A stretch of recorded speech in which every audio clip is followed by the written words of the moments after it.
Bonjour la famille, j'espère que vous allez tous très bien. Ici Nietzsche le Catalan sur votre écran. Alors, l'idée de cette vidéo est très simple, hein.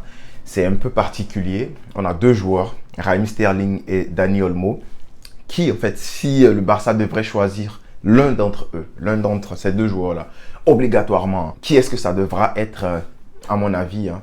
Donc je fais cette petite série-là de 3 vidéos. J'ai parlé de Raheem Sterling.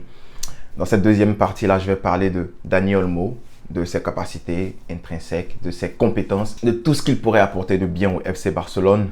Et dans la dernière vidéo, je vais tirer ma conclusion. Pourquoi j'ai pris ces deux joueurs-là? C'est parce que tous les journaux, MD, Marca, la plupart des journaux, même Albert Roré, plein de journalistes, avaient dit qu'en hiver, le Barça allait essayer de signer l'un des deux. Voilà, Raheem Sterling qui est en train de faire le forcing côté Manchester City, Dani Olmo qui a déjà donné son OK depuis l'été dernier pour venir au Barça. Du coup, le Barça a besoin d'un de ces joueurs-là.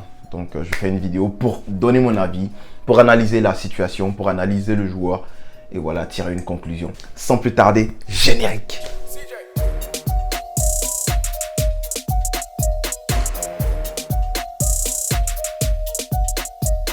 Alors, Dani Olmo, c'est un milieu offensif pour ceux qui ne savent pas.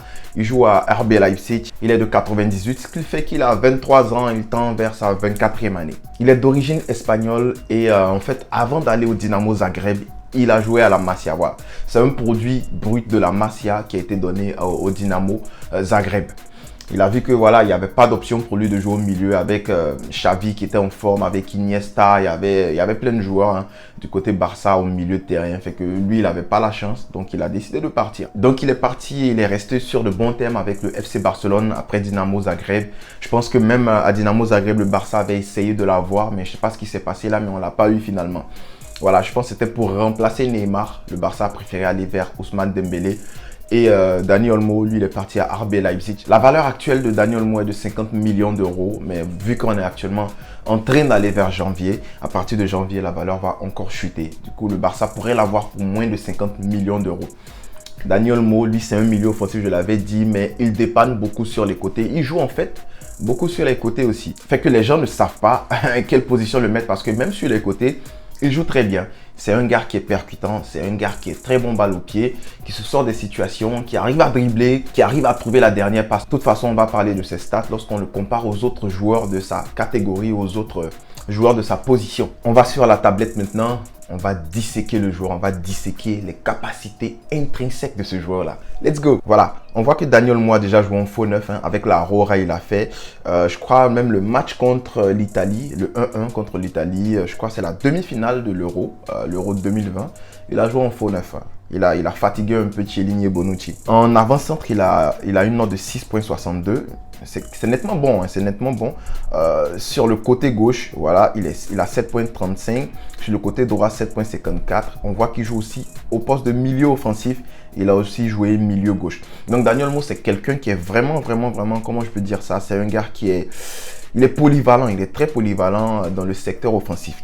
Selon WhoScored, Dani Olmo, ses capacités, ses forces en fait, c'est les passes en profondeur, les passes clés, les passes. Et on voit bien, il est très bien. Il arrive à avoir, comment vous dites ça, la lucidité de finir, de faire la dernière passe après plusieurs dribbles.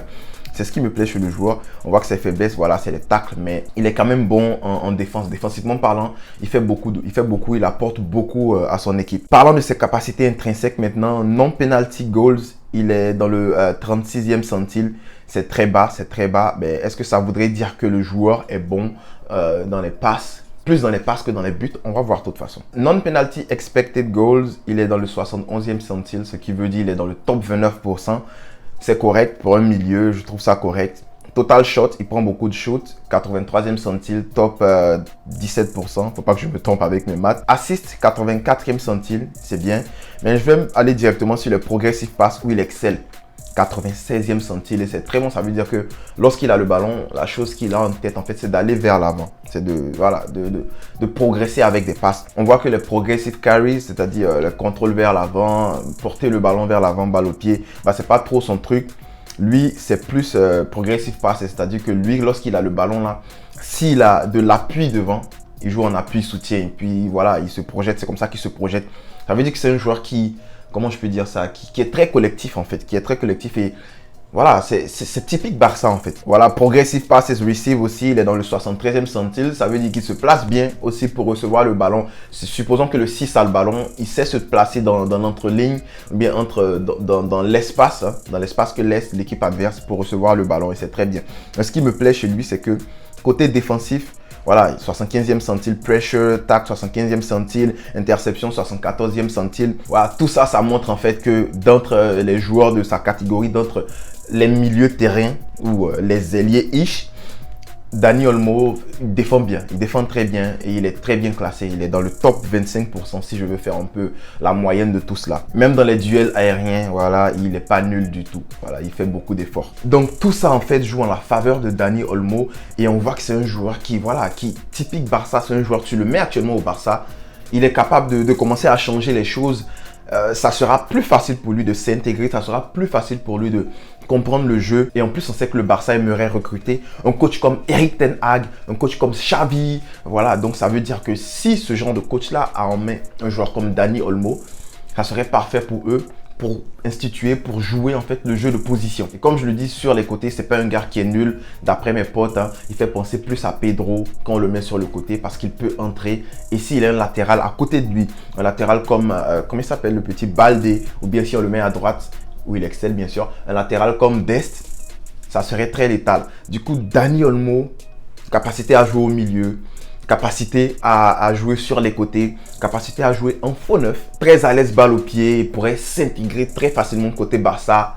Voilà, et je pense que la balance est en train de peser côté Dani Olmo, mais de toute façon, il y aura une dernière vidéo où on va parler de la conclusion, hein, où on va évaluer les deux joueurs et voir en fait ce dont le Barça a besoin. Côté salaire, Dani Olmo gagne environ 4 millions d'euros. Je crois que c'est brut et le joueur est capable de prendre encore moins. Voilà, il pourrait même se retrouver avec un salaire comment il s'appelle, de Eric Garcia, environ 3 millions d'euros. Il est prêt à sacrifier son salaire, il est prêt à sacrifier, voilà, tout ce qu'il peut sacrifier pour le Barça. Ça montre en fait que le joueur adore le Barça. Il sait que au Barça, il aura la chance en fait de briller. Donc ça sera tout pour l'analyse sur Dani Olmo. On va se retrouver dans la prochaine vidéo pour tirer la conclusion entre Dani Olmo et Sterling.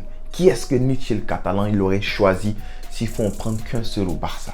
Alors vous, dites-moi en commentaire, hein, est-ce que vous aimez le joueur Dani Olmo? Est-ce que vous n'aimez pas Dani Olmo? Qu'est-ce que vous trouvez de bien et de mauvais chez lui? Je vais être content de lire les commentaires et pourquoi pas d'y répondre bien sûr. Merci d'avoir regardé la vidéo. On n'oublie pas de liker, on s'abonne si ce n'est pas encore fait et activer la cloche de notification. On se retrouve demain pour débriefer la finale de la Ligue des Nations. Voilà, je vais donner ma prédiction. Je vais dire Espagne 2, France 1. Je mettrai bien un petit billet sur l'Espagne. Mettez aussi vos prédictions, on ne sait jamais. Hein. Peut-être comme vous, là, il y a des savants, il y a des devins. Donc voilà, merci d'avoir regardé la vidéo, les gars. C'est très plaisant de faire les vidéos pour vous, les gars. Donc voilà, c'est votre chaîne aussi. Commentez, likez, partagez. Faites tout ce qui est bien. Puis voilà, Pesca, El Barça. On est fort, on est puissant de caca.